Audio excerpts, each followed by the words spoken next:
The following message is by Pastor John Piper. More information from Desiring God is available at www.desiringgod.org.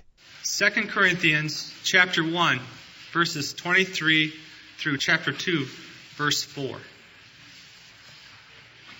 But I call God to witness against me. It was to spare you that I refrained from coming to Corinth. Not that we lord it over your faith. We work with you for your joy, for you stand firm in your faith.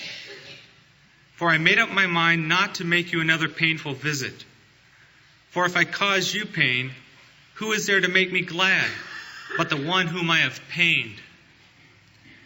And I wrote as I did, so that when I came, I might not be pained by those who should have made me rejoice.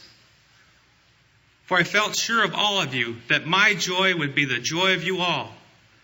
For I wrote you out of much affliction and anguish of heart and with many tears, not to cause you pain, but to let you know the abundant love that I have for you. 4 years ago, the church expressed its sense of priorities like this. We exist as a church to enjoy God in worship, to minister to each other in nurture, and to evangelize in missions, or to reach out to unbelievers in evangelism and missions. And nothing has changed in terms of those three priorities. We still have those three basic goals as a church. But now we're talking in terms that are slightly different. Now we like to say, Bethlehem is a vision of God. And we exist for three purposes: to savor the vision in worship, to instill the vision in nurture, and to spread the vision in evangelism and world missions. And the reason for the new terminology is, on the one hand, simply to reassert that the philosophy of ministry is alive and well at Bethlehem. We still use these criteria to measure our successes and weigh priorities. And secondly, it's valuable because these words that I've just used draw more closely attention to the centrality of God, not only in our vertical act of worship, but in the horizontal acts of nurture and evangelism. God is at the center not only when we savor Him, but also He is at the center when we are building a vision of Him into each other through nurture, and when we are spreading a vision of Him in evangelism and missions. Now, last week, we focused on priority number 1. We exist as a church first and foremost to savor God. I took Abraham, my 7-year-old, out to eat last night at Burger King with our free Whopper Junior coupon and all you can drink for 69 cents. And said to him, once we were positioned with our Dr. Peppers, "Now I'm going to review last Sunday's sermon, Abraham. It had 3 points. This church that we are part of exists for 3 reasons. Do you remember any of them?" He didn't remember any of them. I said, "Well, let me tell you what they are. And I'm going to talk about them again tomorrow. Number 1, we exist to savor God and to instill God and to spread God." Now, do you know what savor means? No. Do you know what instill means? No. You know what spread means? Yes. So I realized I've got a communication problem, with the kids anyway, on Sunday morning. So here was my illustration. Now wake up, kids. All right? This is for you and all you adults who don't know what savor means. I took my Dr. Pepper. I said, "Now watch this. This is savoring." I put the straw in my mouth. I went, "Oh, that's good Dr. Pepper." That's savoring, enjoying and tasting something. Got it, Abraham? Got it. I said, you know what instill means. You know, instill something into somebody. Come on, you know what this means. Tell me what instill means. And lo and behold, he didn't know what it meant. But he said what was the best possible thing he could have said, and the word I should have thought of to use, because I was looking for all S's, see, right? So I was looking for savor and something and spread, and I settled for instill, because I thought study was too academic. He said, does it mean strengthen the vision? I said, that's it. That's what I should have used, strengthen the vision. So I'm going to use strengthen the vision now this morning and instill, because instill, for all you people who don't know what instill means means to drop into or pour into. And strengthen means it's already there. That's why strengthen is probably better, because instill sounds like something you do to an unbeliever that's an empty pot, no vision, no God, and you're going to instill, pour it into them.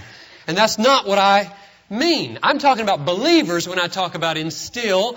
And so strengthen is a helpful qualification. The vision is there, but it needs to be deepened. It needs to be clarified. It needs to be enlarged. So that's where we are this morning.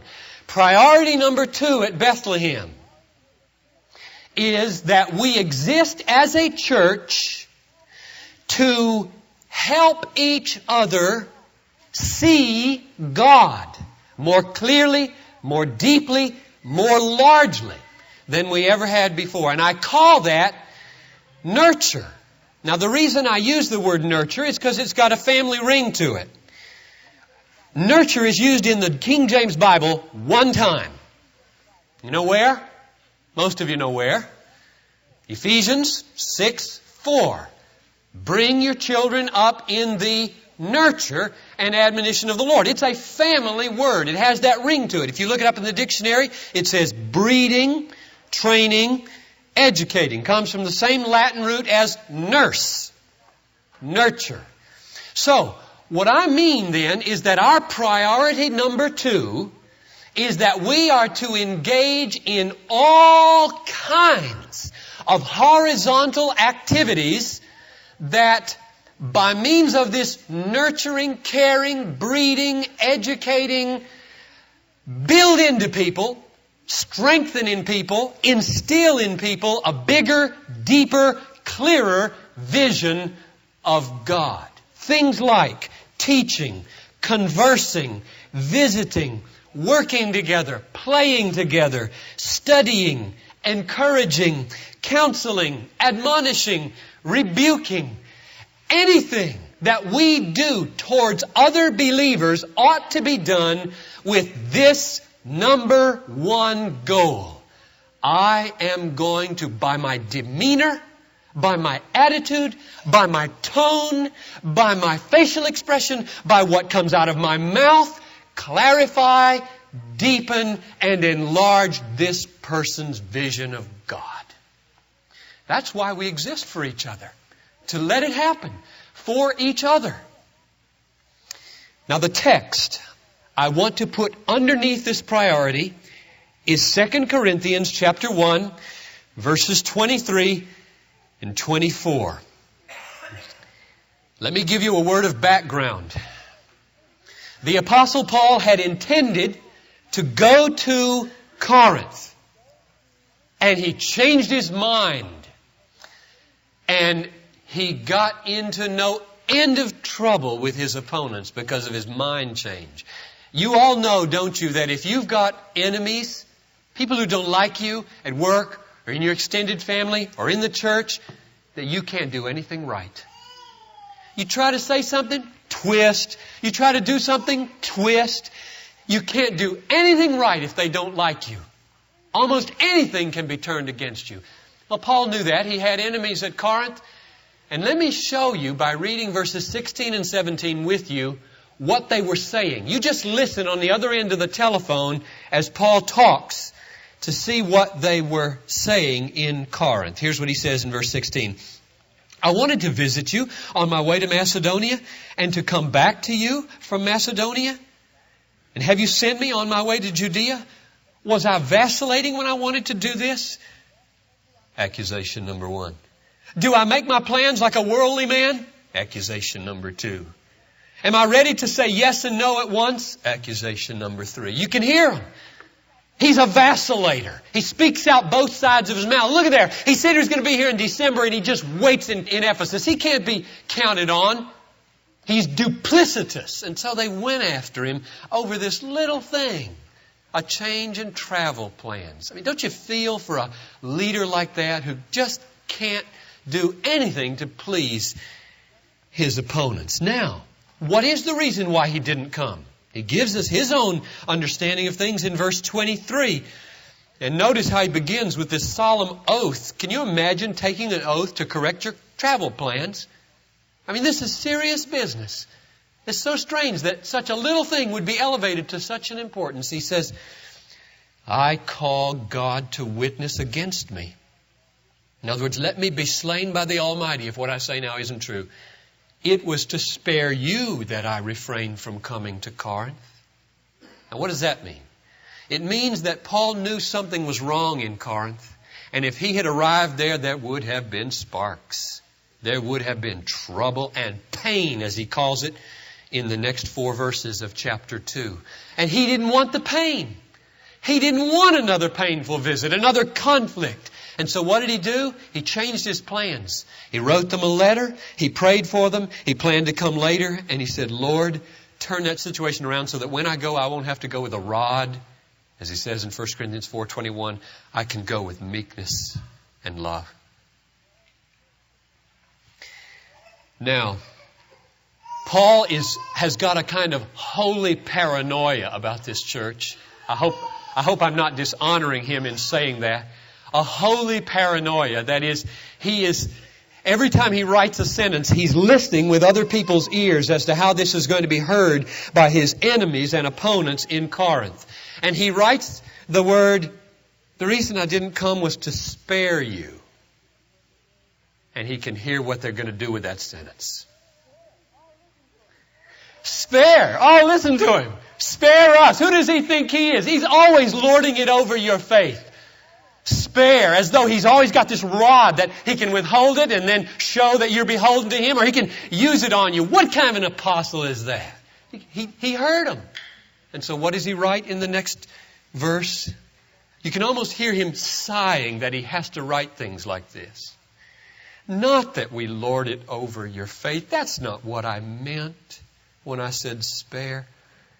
We work with you for your joy.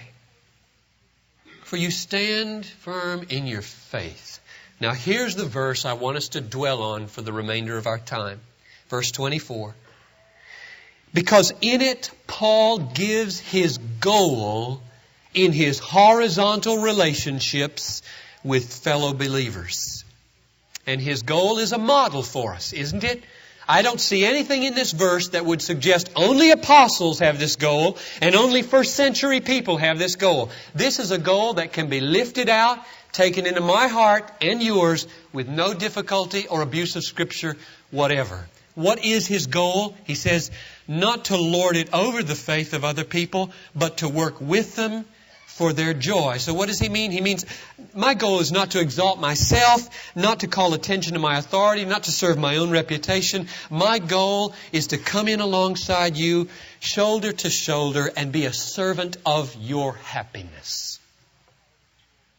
It's a beautiful picture that the apostle has of his relationship with the Christians. Now you may ask, this is what you should be asking right now. If you're tracking with me, you should be asking, wait, now what does that have to do with the second priority? Because you said the second priority of Bethlehem is to instill into people or to strengthen in people a vision of God. Where's that here? I don't see that in verse 24. And if this is your main text, I'm missing the point. Let me lead you to where I'm coming from by asking this question. What is the relationship between faith and joy in verse 24? The verse begins with the issue of faith. It shifts to the issue of joy. It returns to the issue of faith. Let me translate it literally like this.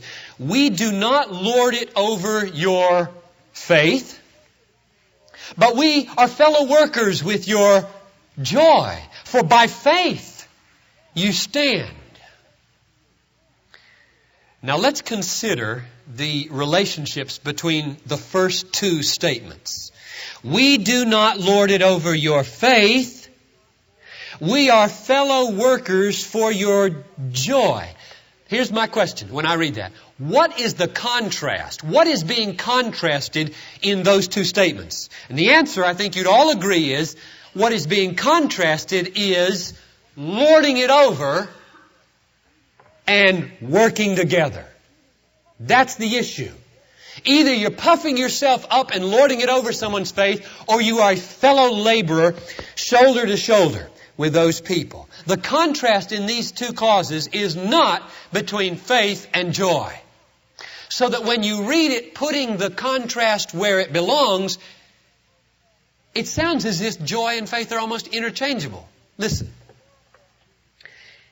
It is not that we lord it over your faith, but we're fellow workers with you for your... And then you expect him to say faith again. And he says joy. Why? My conclusion is because the joy that he's talking about is the joy of faith. They are almost interchangeable. They are inseparable. It's what he calls in Philippians 1:25, the joy of faith. Or what he means when he says in Romans 15:13 that they might rejoice in believing. Now let's try to confirm whether or not this is a proper understanding of this word joy by looking at the relationship between the second and third statements in verse 24.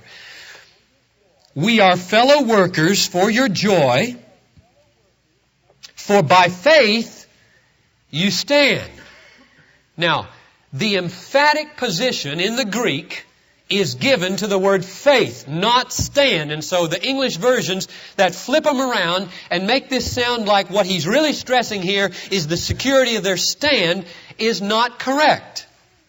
He is stressing that when they stand securely, it's by faith. It's faith that he's stressing. So you read it like this for its true connotation. He is saying, we are fellow workers for your joy, for by faith you stand. And whenever I read something like that, I always stop and say, wait a minute, Paul, you lost me. I didn't get the logic. Because we ought to be looking for the logic in the connections between sentences and clauses. I am a fellow worker with you for your joy, for by faith you stand. Now, what does that mean? What's the connection between those two statements? And I pondered and pondered yesterday trying to figure out, now how does this work? And here's what I would suggest. Let's start at the end. When he says, by faith you stand, he's saying faith is incredibly essential. It is so important. It is the one thing by which you stand as a Christian in grace.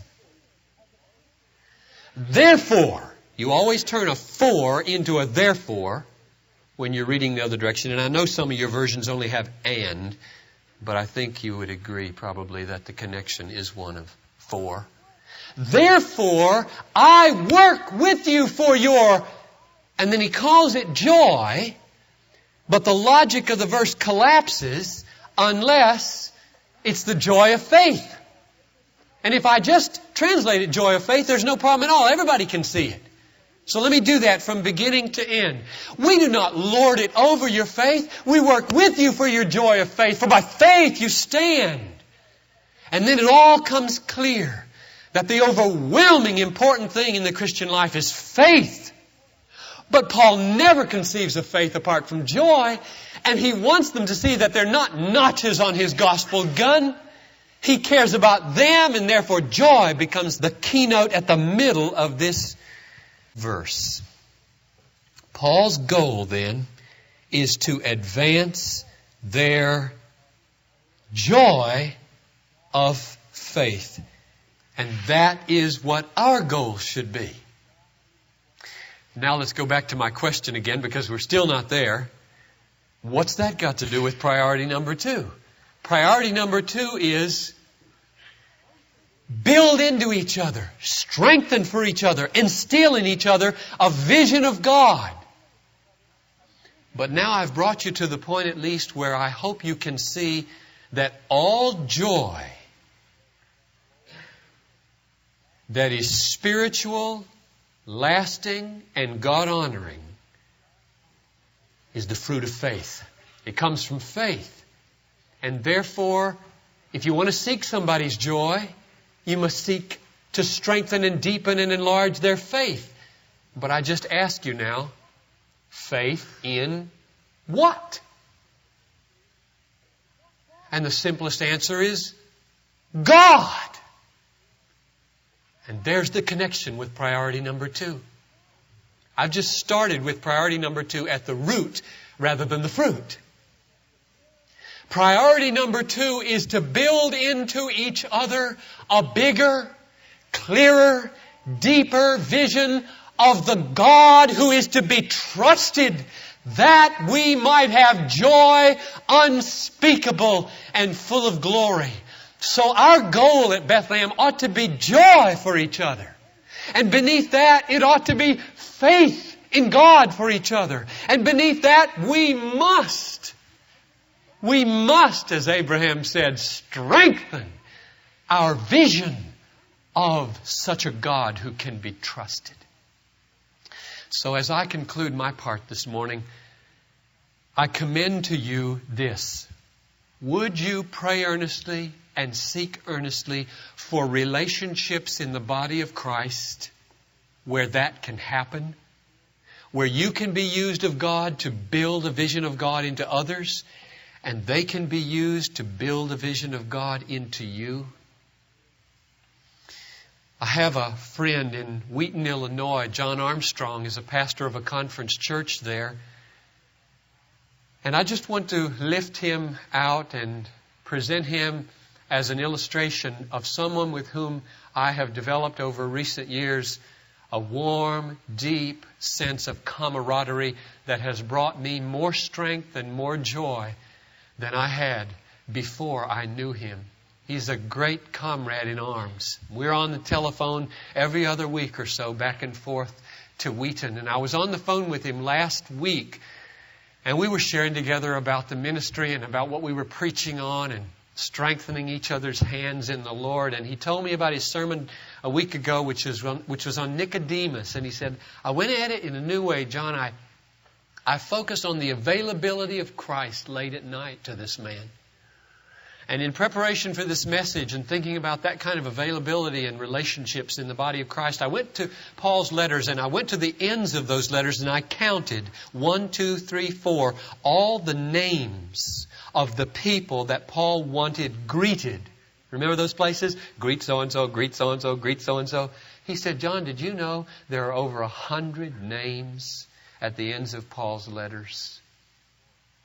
And then with deep feeling in his voice, for our relationship and for his church, he said, Paul was no loner, was he? He loved people. He cherished relationships. And so I urge you, ask this question. Could it be that this year at Bethlehem, the 2020 vision of home cell groups at Bethlehem could be God's means by which you find yourself in relationship with a small group of others who can strengthen your vision of God, deepen your grasp of faith, and lead you to a joy unspeakable and full of glory. Steve's going to come and tell us about the 2020 vision in its 4th year at Bethlehem. Thank you for listening to this message by John Piper, pastor for preaching at Bethlehem Baptist Church in Minneapolis, Minnesota. Feel free to make copies of this message to give to others, but please do not charge for those copies or alter the content in any way without permission. We invite you to visit Desiring God online at www.desiringgod.org. There you'll find hundreds of sermons, articles, radio broadcasts, and much more, all available to you at no charge. Our online store carries all of Pastor John's books, audio, and video resources. You can also stay up to date on what's new at Desiring God. Again, our website is www.desiringgod.org. Or call us toll-free at 1-888-346-4700. Our mailing address is Desiring God, 2601 East Franklin Avenue, Minneapolis, Minnesota, 55406. Desiring God exists to help you make God your treasure, because God is most glorified in us when we are most satisfied in Him.